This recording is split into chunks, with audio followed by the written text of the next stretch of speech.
I'm John Twitchin, this is Ellis Marshall. We are at Teesside University's Net Zero Industry Innovation Centre, which is where we've been doing all of the R&D and developmental work in partnership with Teesside University, and it's where all of our circular economy activities are born, I suppose, really, Ellis. So yeah, just tell us a little bit about the Net Zero Industry Innovation Centre, just very briefly. Yeah, absolutely. So the Net Zero Industry Innovation Centre is about 2 years old.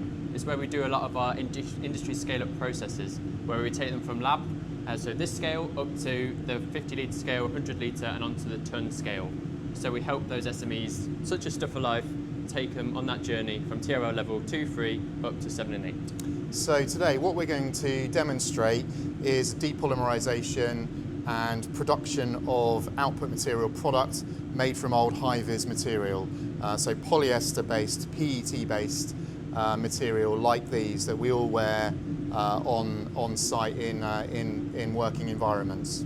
Cool. So here for the Stuff4Life process, we use a solvent which is in a basic solution that we add the PET to. So this is done all at a lower than 100 degrees temperature, so it's a relatively low temperature related to other processes. So what we do is take the PET, I've just cut it up for today, it's just little bits of PET, orange PET, that we're just going to place into this solution, and you'll see it dissolve. So if I just plop it in. So this is the PET breaking down. PET is a really long chain of hydrocarbons. So this solution is now breaking it down.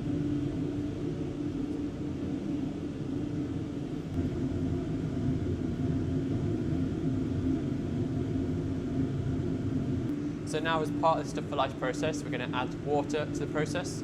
This is a hydrolysis reaction, so it actually takes the terephthalate ions into the aqueous solution now, so into the water phase, which we then later go on to add acid to. So here I'm just going to add the water.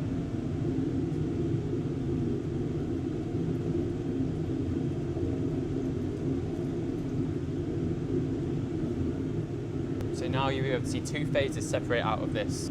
So now we're going to take this solution and just pour it into the separating funnel so we can see the two phases separate. The top phase will be our solvent, and the bottom phase will be our aqueous solution, our water phase. So we're interested in the water phase here. So we've poured our solution into the funnel now. You can see there's two phases separated, and you can see there's absolutely no PET left. It is dissolved in the solution. So left in my beaker now is just the magnetic stirrer bar, which I use to stir the solution. So now you can see the two phases clearly in the light. You can see the bottom phase is the aqueous solution, and the top phase is our solvent that we used. So here we have the solution, and usually after this phase we actually do multiple filtration steps to remove dyes, pigments and unreacted materials. So this process is highly selective for PET, so it won't dissolve cottons or buttons that aren't PET. So now we're at the point where we separate the two phases, so we're just going to twist this and just bring our aqueous solution out, and this is just going to now drop out until we get to the point where the two phases meet.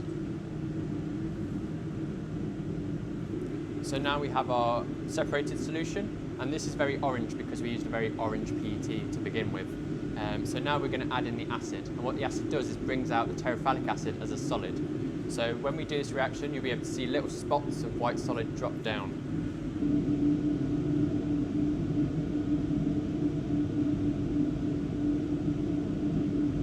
So there we have created pure terephthalic acid out of our solution.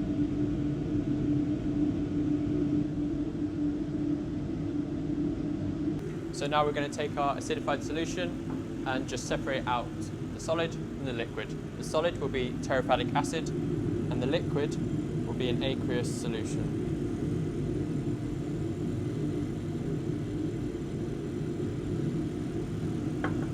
So you can see on top here, we've got that solid, and on the bottom is just the liquid that is left over. This solid can go for further filtration to get rid of that colour, and there'll be prior steps to this where we actually filter out and collect the dyes and pigments. So here we have our completed terephthalic acid on top, and we have a lot of solutions here now left over, so what we do is we actually recycle them. So our solvent here that we used in the process, we actually put back into the front process again to be used and recycled again. And this solution here is a water solution that is just cleaned, filtered and reused back into the process. Okay, thanks for that, Ellis. That's a really good explainer of how the process works. Here's some we made earlier. This is recycled purified terephthalic acid, ready to be reincorporated back into new polyester products.